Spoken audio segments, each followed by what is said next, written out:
Hello, true believers. Welcome to my channel, Mr. Miracle Comics. My name is Dave, and today we have 5 more undervalued comic books for us to take a look at. All right, so coming up next on our big slate from the NCU is What If. Of course, these aren't canon stories, these are a bunch of what would happen if, right? And we didn't do a huge amount of spec on that show because it could literally be anything, right? Anything could happen in that show. They could have done any storyline, any weirdness they want, right? None of it's canon. It doesn't matter. It's an animated show. I was glad to see a lot of the stars come back. I mean, of course, some of the bigger ones were like, no, I'm not really interested. But, it's animation. We can get by without having, the actual big actors do the voices. We can have the willing suspension of disbelief long enough. Um, Here's one. This is a book that we did spec on, right? Way back when, well over a year ago, more than that. There was a little rumor that Peggy Carter was going to do Captain America in What If, which turned out to be true. Good. So we grabbed this book. Back then it was cover price. It's been, selling in the $20-25 range now, I think. Which is quite a nice little bump when you get 4 or 5 times, especially animated shows. They never bump things as much as a live action show.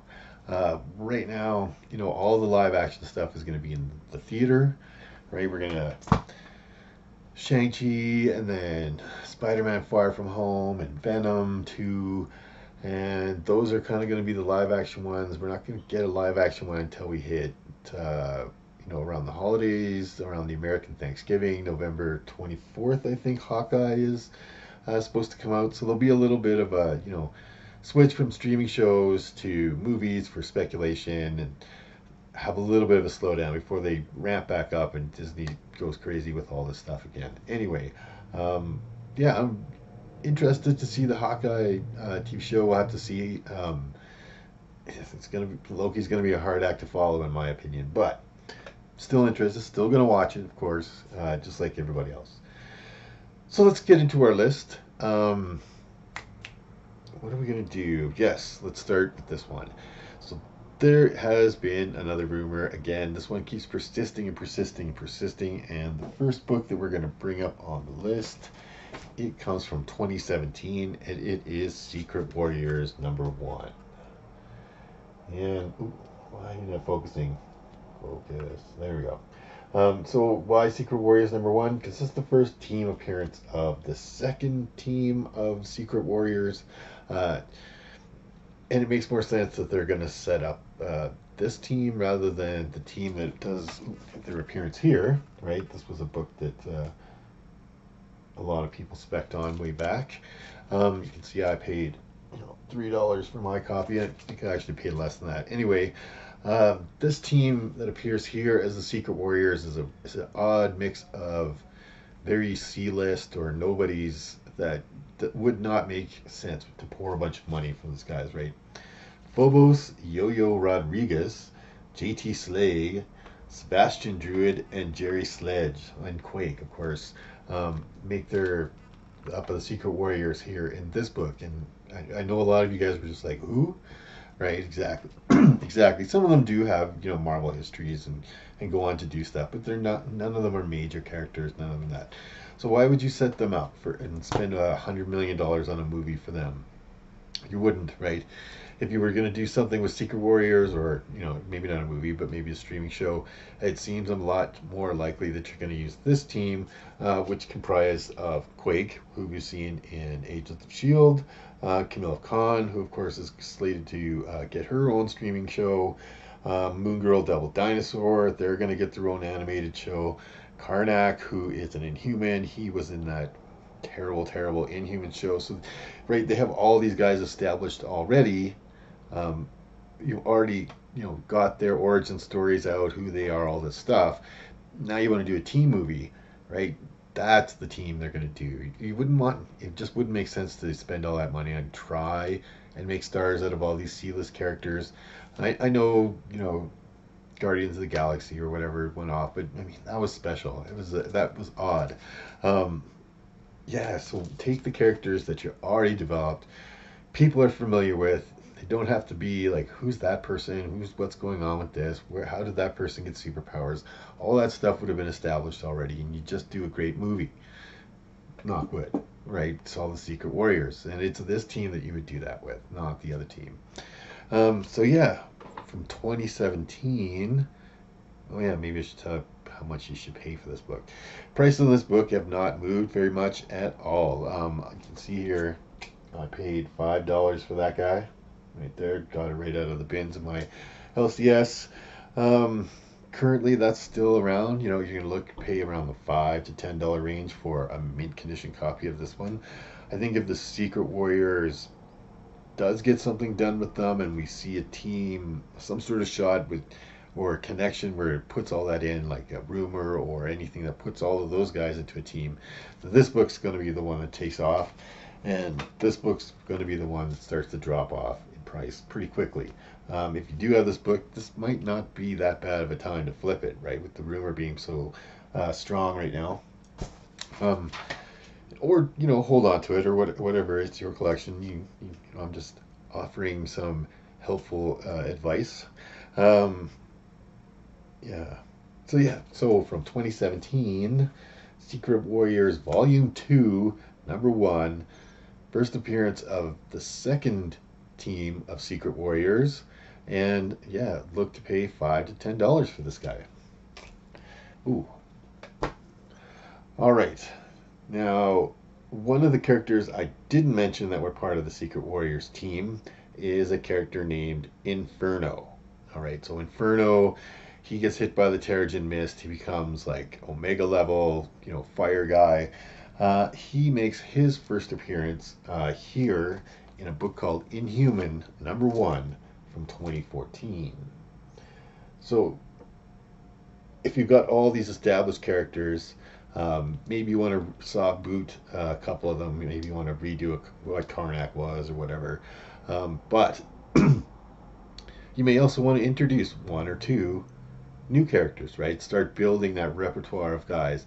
And if you want to bring in the original team, as they like to do, they mess with storylines and characters, to a degree, but they could also bring, they don't like to stray too far. I think Inferno would make a nice appearance or, addition to the streaming show, and they keep the team comic book real. So yeah, his first appearance shows up here. It's really under the radar book. There is a second print that people ask a lot of money for some reason. I'm not a big firm believer in second prints being priced out, regardless if they have lower print runs. Of course, they have lower print runs. Everybody already has a copy of the first one. Why would they need one just because it has a blue strip instead of a red strip at the bottom? Just weird. I mean, if you're a big collector of second prints and you think that they should be valued much more than they are, then that's fine. I've just for me, just that doesn't make a lot of sense. So first prints of this book still are going to find you around, like I said, around the $10 range. There is another first appearance in here of a character named Lash that kind of pushed the book up into the $10 range. Otherwise it would probably be sitting around its cover price still. But yeah, he could definitely show up, or Inferno could definitely show up in some sort of a Secret Warriors property, just to kind of round out the team and make them much more comic book, true to the comic books anyway. So yeah, that is number 2. Starting in with number 3 on our list. Number 3, I like this one. It comes from 1990. We don't, I still think there's a lot of these undervalued books in his run that we just have to dig a little deeper for. And this one comes from 1990, and it is The Amazing Spider-Man, number 334. And this is the second appearance of the Sinister Six. Right, so this book actually, their first appearance, of course, was in Amazing Spider-Man Annual number 1 from 1964. They don't make a second appearance until 26 years later here in Amazing Spider-Man 334. If you had bought Amazing Spider-Man Annual number 1, 2-3 years ago, you were buying that book for cheap. You got a bargain. the price of that book has skyrocketed over the last couple of years, and especially now we see in Spider-Man Homecoming the possibility of bringing a lot of these characters back. Electro, is definitely coming back, and then Doc Octopus is like definitely coming back. So that could be setting up a Sinister Six of sorts. The Vulture is obviously there as well. Um, yeah, I don't know, but that first appearance is just so expensive all of a sudden. Tough to get in high grades as well with the white cover on there, all the way back from 1964.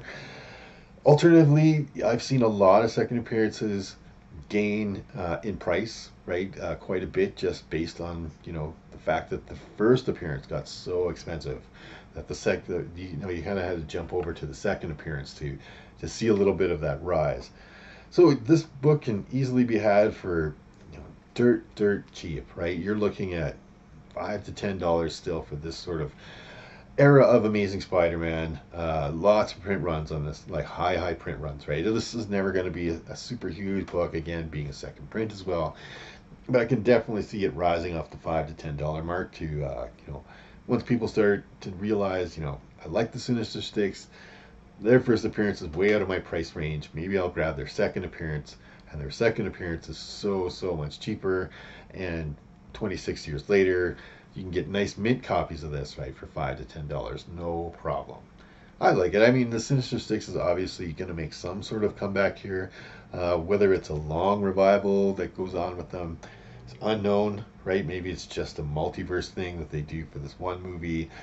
Who knows? But again, if you're an Amazing Spider-Man collector, this book might see a rise. You might want to get into your collection first.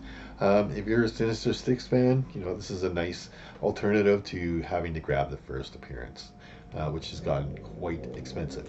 So, from 1990, it is Amazing Spider-Man number 334. Look to pay around $5 to $10 for that one. All right, moving along. I like this pick too, and it is a Kang pick. We know we've been digging out those Kang picks. Kang picks are hot right now. A lot of the stuff that we spec'd on here on this channel quickly turned over as people got into the Council of Kangs. Make sure you get first Kang Nebula. I think is an important one. However, this I think is also a good one as a pick. And this book comes from 1992. It was part of the Citizen Kang event at the time. And it is Fantastic Four Annual number 25. All right, so what happens here in this is, well, we all know, I'm not sure to what extent Kang will be the big bad guy. He might carry the next phases for the MCU. That's quite possible. If he does that, just like all other big bad guys, they gather their minions with them, right? They gather their henchmen. And this has the first appearance, and, watch my pronunciation here. This might be tough.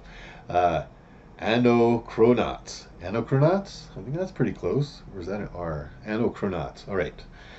So these guys are a team appearance that Kang jumped around in time, found all these really great warriors to come and protect his city of Chronopolis. Well, yeah, this has the first appearance of Chronopolis in it as well, but I think we can definitely see some of these henchmen showing up. There's a character named Death Hunt. He's from the late 21st century, and he's a cyborg guy. He ends up being the leader. Ra, who's a caveman guy. Sith, who's the snake man from the Hyborian age, from the Conan age. Sir Rastin, who is the nephew of the original Black Knight, became the second Black Knight, got defeated by Kang and forced into becoming one of his henchmen. Apocryphus, I hate this name. Aprocyphrus, who is an alternate reality internal, right, who got defeated. Wild Run, who is a Native American and was the first Red Wolf character, was also recruited into this. Right, once they're defeated by Kang, they have no choice, and they have to basically obey him and become, his Chronopolis protectors. And Trojan, who is a Roman guy who was dipped in the river Styx. Right, so yeah, it makes sense to me, right? You're not going to try and carry every single scene, every single motivation, every single little thing that's going on with Kang all by himself, right? Jonathan Major is going to be running around all his places. No, I mean, he could, but it makes sense to me that he would get, the stronger Kangs would come up with a plan to like gather henchmen, right? Kang Prime is going to gather his henchmen.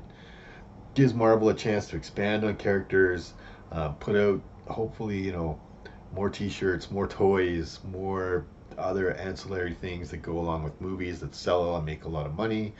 Um, yeah, and it also gives the actor, you're not just hoping that this Kang character carries every single little bit of the movie, right? You need have his henchmen to carry a fight, and his henchmen are okay. You go and do XYZ to help our plan be along, or you guys go and stop ABC superheroes from completing what they're doing or whatever. You know the deal, how it works in this. So it makes sense to me that Kang will gather his own henchmen, right? Then Marvel's not going to want A-list characters as his henchmen. They're going to want to bring in the C Squad, right? So that Kang still shines in that center of evilness, right? And that these other guys are just puppet masters, right? Just like they did with Thanos, Loki, all the whatever. They always do this in that sort of formula way that Marvel loves to do things. So this is his first appearance.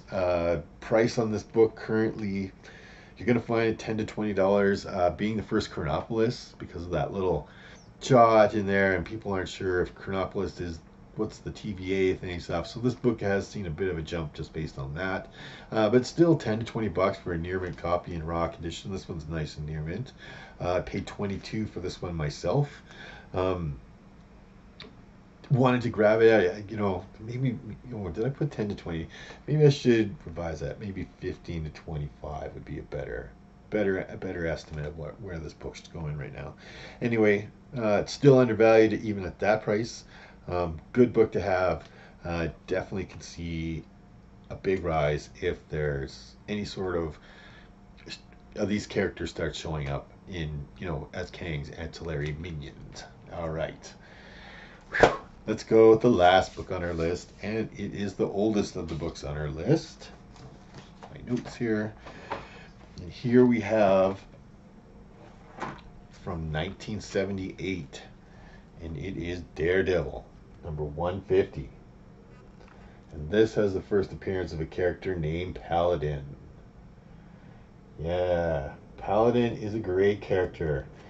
He does have augmentation. He's kind of like about Captain America level for strength and speed and that kind of stuff.